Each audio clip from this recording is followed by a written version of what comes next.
카르멘 등 유명한 명작 오페라는 탄막으로 되어 있습니다. 제가 대학에서 오랫동안 있어 보니까 논문들도, 학술적인 논문들도 다 서론, 본론, 결론 꼭 3개로 되어 있습니다. 4개나 5개로 있는 논문은 없습니다. 시간도 과거, 현재, 미래 3개로 나누어집니다. 로마 황제 시저도 말하기를 왔노라, 보았노라, 이겼노라 3개로 말했습니다. 우리가 누구와 무엇을 결정할 때도 가위바위보 3개로 결정합니다.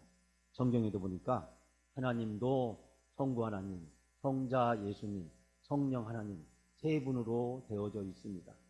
그리고 우리가 신앙에 있어서 가장 중요한 것 3가지를 꼽는다면 믿음, 소망, 사랑 3가지를 꼽을 수 있습니다. 많은 목사님들의 설교를 들어보시면 설교가 1, 2, 3대지로 되어 있는 것을 보게 됩니다. 오늘 본문의 말씀을 보면 사도 바울은 하나님의 작품으로 아주 훌륭하고 칭찬받을 만한 믿음의 사람들을 소개하고 있는데 바로 데살로니가 교인들입니다. 이 데살로니가 교인들은 3가지 면에서 아주 칭찬받을 만한 훌륭한 신앙을 가지고 있었다라고 이야기하고 있습니다. 저는 오늘 이 데살로니가 교인들의 3가지 칭찬받을 만한 신앙이 무엇이었을까 여러분과 같이 함께 살펴보기를 원합니다. 우리가 오늘 읽었던 이 데살로니가 전서는 13권의 바울 서신 중에 하나입니다. 이 바울 서신 13권이 있지만 바울이 감옥에서 썼던 에베소서, 빌립보서 등 4권의 책이 있고 또 목회를 위해서 디모데 전서 등 기도서 등을 쓴 적이 있고 또 이 갈라디아서, 그 다음에 우리가 함께 읽었던 고린도 전후서, 오늘 본문에 등장하는 데살로니가 전후서, 그리고 로마서, 주로 기독교의 교리적인 내용을 담고 있는 그런 서신서가 있는 것을 보게 됩니다. 어떤 분들은 생각하기를 아마 이런 독특한 바울 서신의 형식, 그 형식들은 하나님의 영감을 담기 위해서 성령께서 특별히 고안해 주신 형식이 아닌가라고 생각하는 그런 주장들이 상당히 오랫동안 많은 사람들의 지지를 받았습니다. 그런데 영국의 2 젊은 학자가 이 고고학 연구를 하다가 이집트에서 약 50만 개 정도의 고대 문서 조각들을 발견하게 되었습니다. 근데 그 문서를 내용을 살펴보니까 그 문서가 언제 쓰여진 거냐면 예수님 당시 전후에 쓰여진 문서라는 것을 알게 되었습니다. 그 50만 개 되는 많은 문서들 중에는 소득신고서, 영수증, 우리가 생각할 수 없는 그런 여러 가지 문서들이 많이 있었는데 그 중에서 개인적으로 보낸 편지들도 있는 것을 보았습니다. 그런데 이 개인적으로 보낸 편지들의 형식을 보니까 이 바울 서신하고 아주 형식이 똑같다는 사실을 발견하게 되었습니다.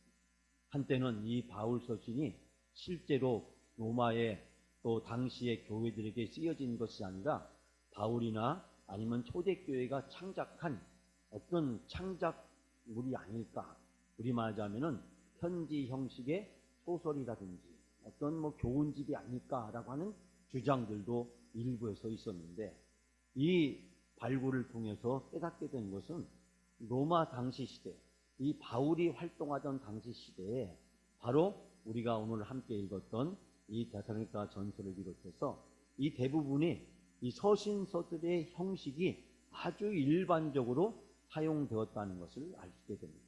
즉 사도 바울이 실제 있는 교회들에게 또 실제로 존재했던 사람들에게 편지를 써서 보냈다는 사실이 명확하게 증명할 수 있게 된 것입니다. 즉 우리가 편지를 쓸 때 인사말부터 시작을 하고 또 감사하는 말도 하고 또 여러 가지 이야기 하고 싶은 얘기들을 하고 그리고 맨 마지막에 그 편지의 끝을 맺고 그리고 감사의 인사를 하면서 편지가 끝나게 되는데 이런 바울 서신들의 편지의 형식은 당시 로마 사람들이 흔히 사용했던 편지의 양식이었다라는 것을 알게 된 것과 동시에 이 서신서들이 실제 교회들에게 실제 존재하는 사람들에게 쓰여진 편지라는 것을 알 수 있게 됩니다. 그 중에서 오늘 본문에 등장하는 데살로니가 교인들은 예수 믿은 지가 얼마 되지 않는 사람이었습니다. 바울은 우리가 아시피 1차, 2차, 3차에 거쳐서 전도여행을 하게 되는데 그 중에서 2차 전도여행 때 이 데살로니가에 가서 복음을 전하게 되었습니다. 그런데 회당에서 복음을 전하는 바울의 설교를 듣고 이 데살로니가 교인들이 그 말씀을 그대로 다 아멘으로 받아들였습니다. 하나님의 말씀으로 듣고 그 말씀에 순종하고 그 말씀을 그대로 믿게 되었습니다. 당시 회당에 모였던 사람들은 주로 유대교인들이었고 그 유대교인들은 기독교인 예수 그리스도를 받아들일까 받아들이지 말까 하는 상당한 갈림길에서 고민을 하고 있었는데 사도 바울의 설교를 듣고 예수가 하나님이 보낸 메시아고 그 예수를 믿어야 우리가 구원받는다는 사실을 그들은 깨닫고 그 예수 그리스도를 나의 구주, 나의 하나님으로 받아들이게 된 것입니다. 비록 3개월이라고 하는 짧은 기간 동안 사도 바울은 그곳에서 복음을 전하고 설교하는 역할을 했습니다. 교회가 부흥하는 모습을 보면서 유대인들이 시기하고 질투해서 이 트집을 잡아가지고 이 바울을 공격하고 바울을 감옥에 넣으려고 했습니다. 할 수 없이 바울은 급하게 그곳을 떠나서 마게도니아와 아가야 지방에 가서 또 복음을 전할 수 있게 되었습니다. 정말 더 오랫동안 있으면서 그 마게도니아 교인들에게 설교를 하고 그들에게 복음을 전하고 양육을 하고 싶었지만 그런 바울의 마음과는 다르게 현실은 여러 가지 어려움이 있었던 것입니다.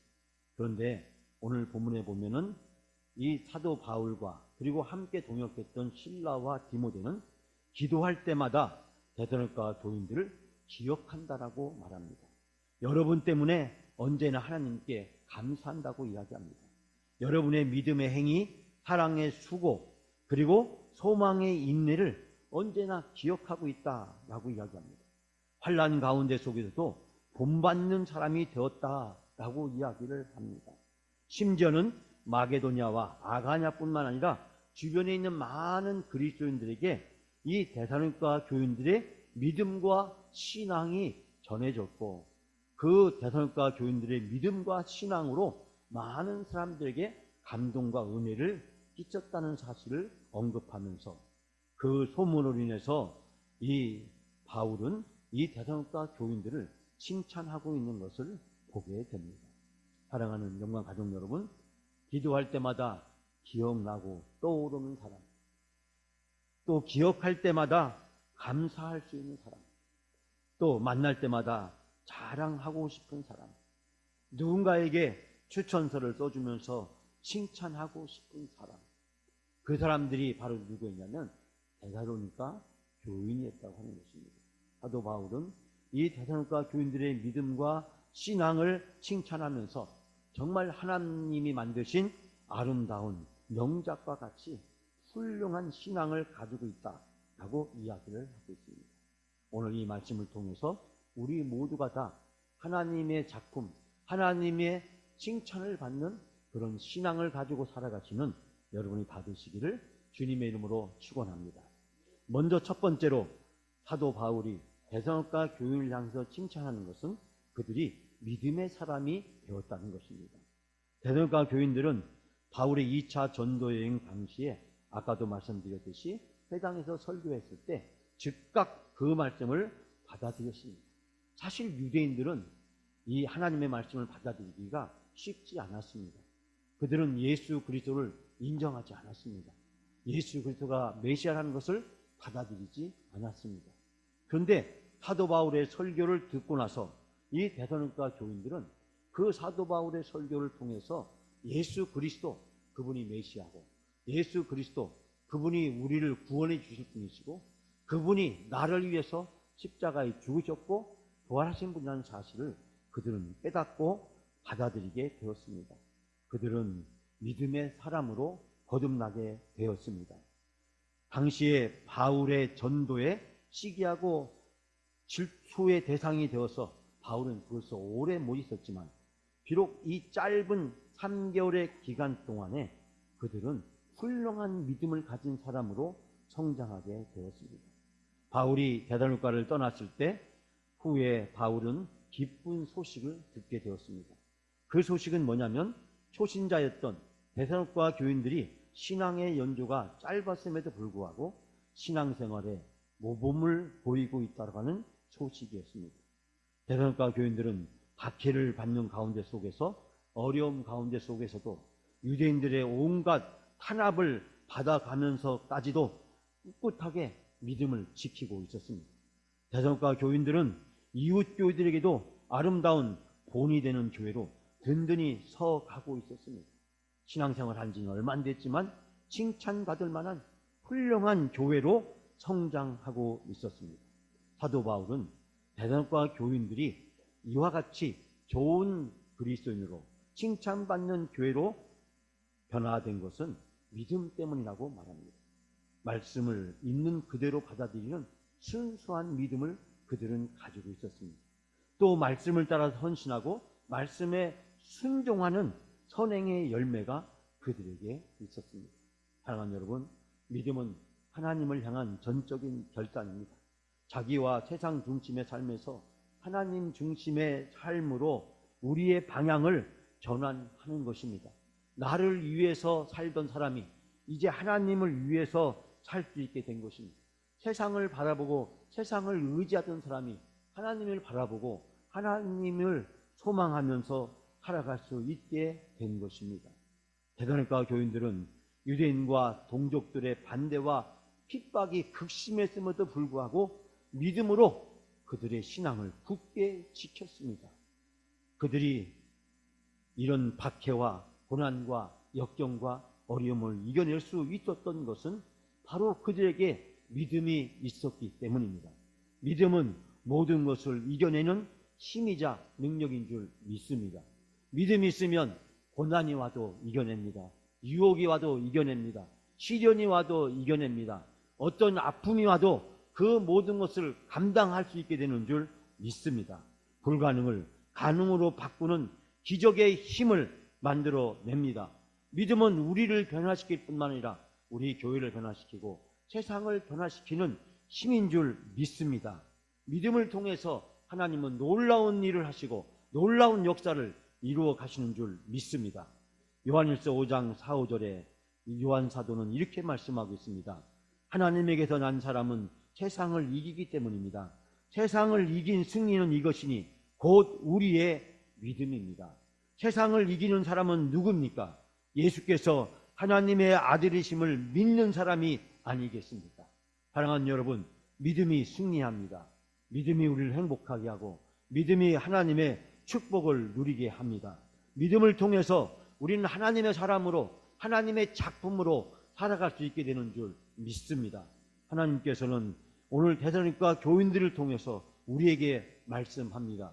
내 앞에 어려운 일이 있냐? 고민이 있느냐? 염려가 있느냐? 고난이 있느냐? 시험이 있느냐? 환난이 있느냐? 네가 믿음으로 당당하게 살아가면 네가 그 모든 것을 이겨낼 수 있는 힘과 능력을 우리에게 부어주시는 줄 믿습니다. 하나님 앞에 모든 것을 감당할 수 있는 믿음을 달라고 간절히 기도하시는 여러분이 되시기를 주님의 이름으로 축원합니다. 두 번째로 사도 바울이 데살로니가 교인들에게 칭찬하는 것은 데살로니가 교인들에게는 수고를 마다하지 않는 사랑이 그들에게 있었기 때문이었습니다. 믿음, 소망, 사랑, 이것은 행위와 수고와 인내입니다. 여러분, 믿음은 행위로 나타납니다. 내가 믿음이 있다라는 것을 뭘로 증명할 수 있겠습니까? 행함으로 증명할 수 있습니다. 지금 여러분이 이 자리에 와서 예배드리고 있는 것, 이것이 가장 분명하고 확실한 여러분의 믿음의 증거인 줄 믿습니다. 아무리 믿는다고 하면서도 하나님 앞에서 예배드리지 않고 하나님 말씀에 순종하지 않는 사람이 믿음이 있다고 주장할 수 있는 근거를 찾기가 어렵습니다. 믿음은 바로 행위로 나타나게 되는 것입니다. 또한 사랑은 수고가 있어야 되고 소망은 인내가 없으면 불가능한 것입니다. 우리는 믿음을 근거로 해서 사랑의 수고를 감당해야 됩니다. 사랑의 수고를 통해서 우리가 소망을 가지고 인내하면서 살아가야 합니다. 이것이 그리스도인의 삶의 본질입니다. 우리는 믿음, 소망, 사랑을 통해서 그리스도로 살아갈 수 있다라고 하는 것을 성경은 가르쳐주고 있습니다. 여러분, 고린도서 13장 말씀에서 우리들에게 꼭 있어야 될 것 세 가지를 소개하고 있습니다. 믿음과 소망과 사랑입니다.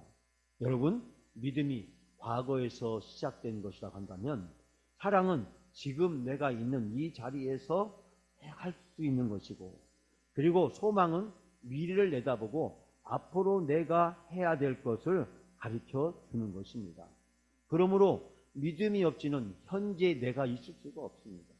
그리고 현재의 나는 그 믿음으로 사랑의 수고를 해야 바로 소망을 가지고 미래를 향해서 나아갈 수 있게 되는 것입니다. 우리는 여기에서 우리 자신을 혼란스럽게 하고 어렵게 하는 많은 갈등이나 혼란에 직면하게 됩니다. 그러나 성경은 우리에게 걱정하지 말라고 이야기합니다. 두려워하지 말라고 얘기합니다.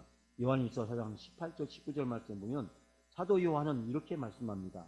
사랑에는 두려움이 없습니다. 완전한 사랑은 두려움을 내쫓습니다. 두려움은 징벌과 관련이 있습니다. 두려워하는 사람은 아직 사랑을 완성하지 못한 사람입니다. 우리가 사랑하는 것은 하나님이 우리를 먼저 사랑하셨기 때문입니다. 사랑하는 여러분, 우리가 누구를 사랑할 수 있게 된 것은 하나님이 우리를 사랑하셨기 때문입니다. 그 사랑의 구체적인 증거가 바로 예수 그리스도고 예수 그리스도의 십자가입니다. 우리는 예수 그리스도의 십자가를 통해서 하나님이 우리를 사랑하셨다가는 가장 분명하고 확실한 증거를 발견할 수 있게 됩니다. 하나님은 여러분을 사랑하십니다. 여러분을 사랑하셔서 여러분을 구원해 주셨습니다. 여러분을 구원하실 뿐만 아니라 하나님은 이 세상에서 믿음을 가지고 살아갈 수 있도록 우리에게 은혜를 베풀어 주시는 줄 믿습니다. 이 세상에서 영원히 사는 것이 아니라 잠시 동안 살아가면서 온갖 어려움과 유혹과 고난과 시련이 있더라도 그 모든 것을 이겨낼 수 있는 힘을 주시고 또 우리를 통해서 그 예수 그리스도의 사랑을 나타나고 증거하며 살아갈 수 있도록 은혜를 베풀어 주셨습니다. 우리가 사랑받았기 때문에 우리는 다른 사람을 사랑해야 됩니다. 사랑의 수고를 해야 됩니다. 사랑의 수고를 통해서 하나님이 나를 사랑하셨다는 것과 예수님이 내 안에 계시다는 것을 증거하며 증명하며 살아가게 되는 줄 믿습니다. 제가 오래전에 1980년이라고 생각이 듭니다. 제가 대학생 때 CCC에서 여의도에서 세계복음화 대성회를 하게 되었습니다. 그때 신앙생활한 지 1년 정도 지나지 않았기 때문에 제가 큰 마음을 가지고 이제 서울에 가서 그 집회를 3박 4일 동안 참석을 하게 되었습니다. 여의도 광장에서 낮에 밤에는 집회를 하고 낮에는 여러 곳에 흩어져서 세미나나 각종 특강을 하게 되었는데 그때 당시 대학생 청년들은 여의도 순공교회에 모여서 낮에 여러 가지 목사님들을 통해서 강사들을 통해서 간증과 설교 말씀을 듣는 시간을 갖게 되었습니다. 근데 그때 죽으면 죽으리라 죽으면 살리라 하는 책을 쓰셨던 안희숙 여사님이 오셨습니다. 그때 당시만 해도 나이가 많으신 안희숙 여사님이 오셔서 간증을 하기 시작했습니다. 여러분 알다시피 안희숙 여사님은 일제시대 때 처녀의 몸으로 일본 제국 의회에 가서 프랭카드를 내리고 일본 제국은 망한다. 하나님의 심판을 피할 수 없다라고 하는 것을 외쳤다가 일본 경찰한테 체포가 되어서 일본 감옥에서 모진 고문을 많이 받았습니다. 처녀의 몸으로 어린 10대 처녀의 몸으로 고문을 받을 때 얼마나 고문이 악랄하고 독했는지 손톱을 뽑는 여러분 손톱에 바늘을 찔러도 그렇게 아픈데 이 손가락에 바늘 찔러도 아픈데 손톱이 뽑혔다고 하면 생각해보십시오. 그 생사람의 손톱을 뽑은 그 고문을 감당해야만 했습니다. 녹초가 되고 그 고통 속에서 그 차디찬 이 교도소 감방에 내동댕이 쳐졌을 때 주어지는 것이라고는 하루에 2번 작은 주먹밥이었습니다. 그런데 이 안희수 여사님은 그 감옥 안에서 그걸 가지고 서로 먹으려고 다투고 싸우는 사람들을 보면서 내가 이 사람들에게 어떻게 하면 하나님의 복음을 전할 수 있을까?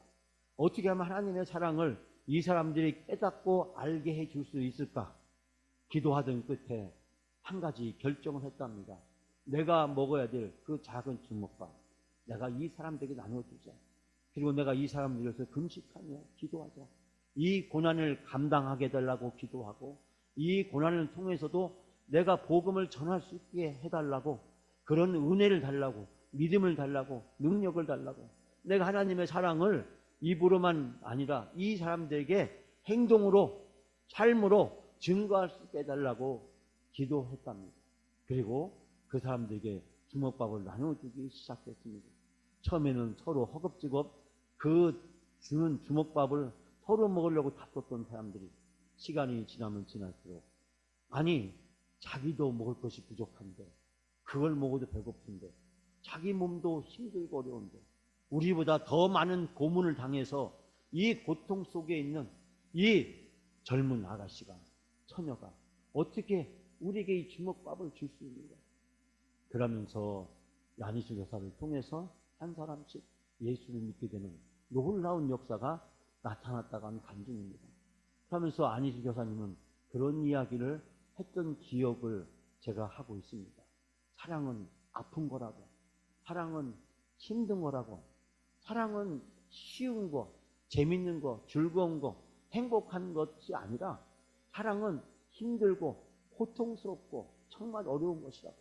내 몸도 감당하기 어려운데, 나도 먹고 싶은데 내가 먹지 못하고 그 고통을, 힘든 것을 감당하면서 그 주먹밥을 나눠주는 것이 너무나도 힘들고 어려운 일이었다.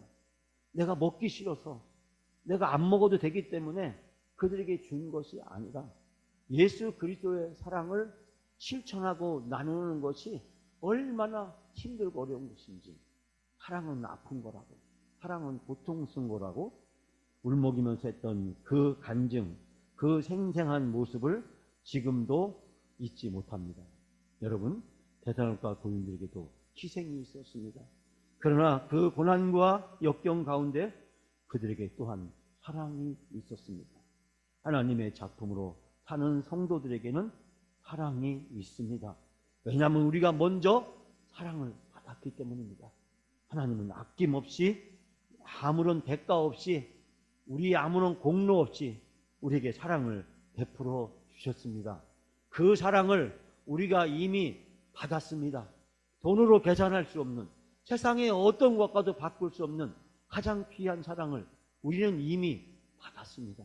우리가 받은 사랑, 2022년도에 나누고 베풀고 섬기며 살아가는 여러분의 삶이 되시기 바랍니다. 여러분 삶을 통해서 그 사랑이 나누어짐으로 여러분들이 하나님을 믿는 하나님의 자녀임을 많은 사람들에게 증거하며 살아가는 여러분의 삶이 되시기를 주님의 이름으로 축원합니다. 세 번째로 데살로니가 교인들이 칭찬을 받을 수 있던 것은 어떤 고난에도 견뎌낼 수 있는 소망의 사람이었기 때문입니다. 여러분, 희생에는 막다른 골목이 있고 또 끝이 있습니다. 인내에는 사람이 한계가 있습니다. 버티는 데는 사람이 한계가 있습니다. 하지만 소망은 인내를 뛰어넘게 만들어줍니다. 어떤 어려움이 있어도 그 어려움 속에서 인내할 수 있는 것은 소망이 있을 때 가능합니다. 적에게 포로로 붙잡혀 고문당한 사람이 그 고문에 자백하지 않고 버틸 수 있는 것은 무엇입니까? 이 고문은 오래가지 않을 것이고 내가 반드시 풀려난다고 하는 소망이 있게 될 때 바로 그 고통 속에서 인내하게 되는 줄 믿습니다. 소망이 없이 인내할 수 있는 사람은 없습니다. 이 고통이 영원히 계속된다, 이 고통의 끝이 없다 라고 생각하면 우리는 인내할 수 있는 능력을, 의지를 다 잃어버리게 되는 것입니다. 그렇기 때문에 인내와 소망과 인내는 정비례하게 되는 것입니다. 소망이 강할수록 인내하는 힘도 커지고, 인내할 수 있는 힘은 소망이 있을 때 가능한 것입니다. 소망이 없는 사람은 인내할 수가 없습니다. 나약하고 희미한 소망을 가지고는 고난과 고통을 이겨낼 수 없습니다. 데살로니가 교인들은 박해를 받고 있었습니다. 어려운 상황에 처해 있었습니다. 동족들에게 그리고 유대인들에게 핍박을 받고 있었습니다. 믿음을 가지고 살아가는 것이 그들에게 너무나도 힘들고 어려웠습니다. 그렇지만 그들은 소망을 가지고 있었습니다. 소망을 붙들고 있었습니다.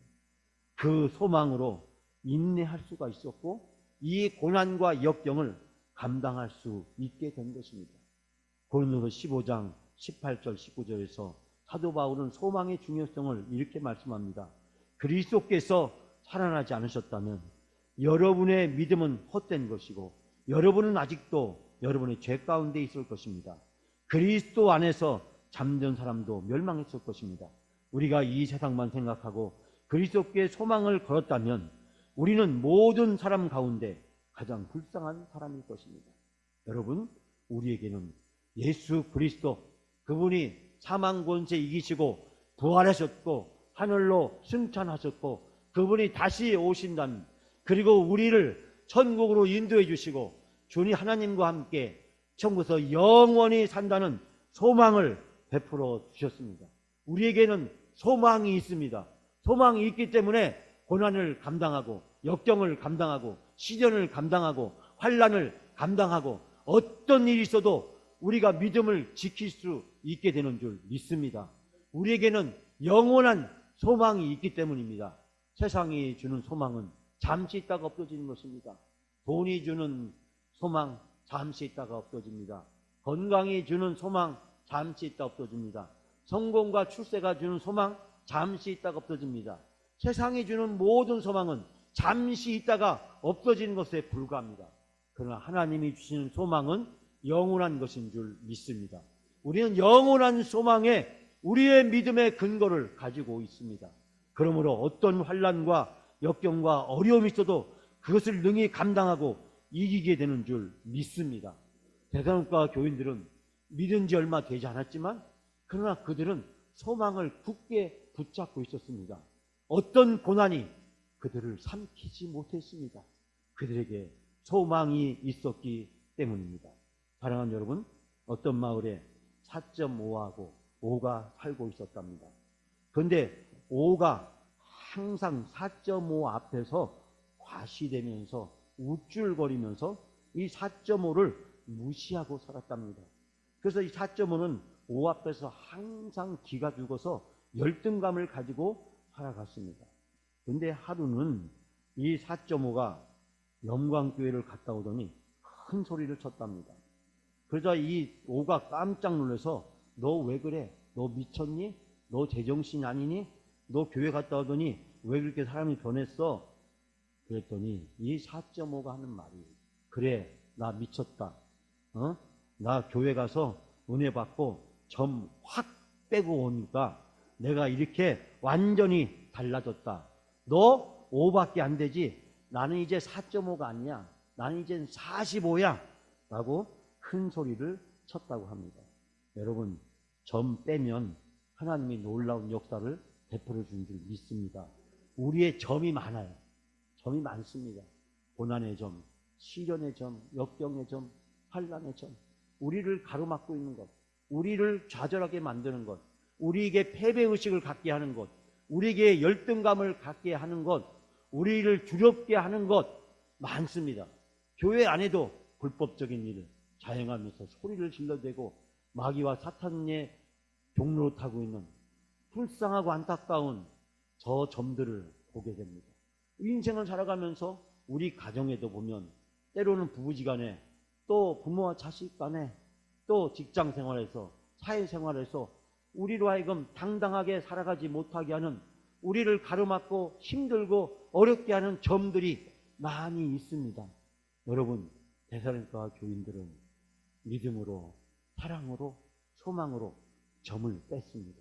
그리고 어떤 어려움이 있어도 당당하게 그들이 승리하는 그리스도인으로, 하나님의 작품으로 살아간 줄 믿습니다.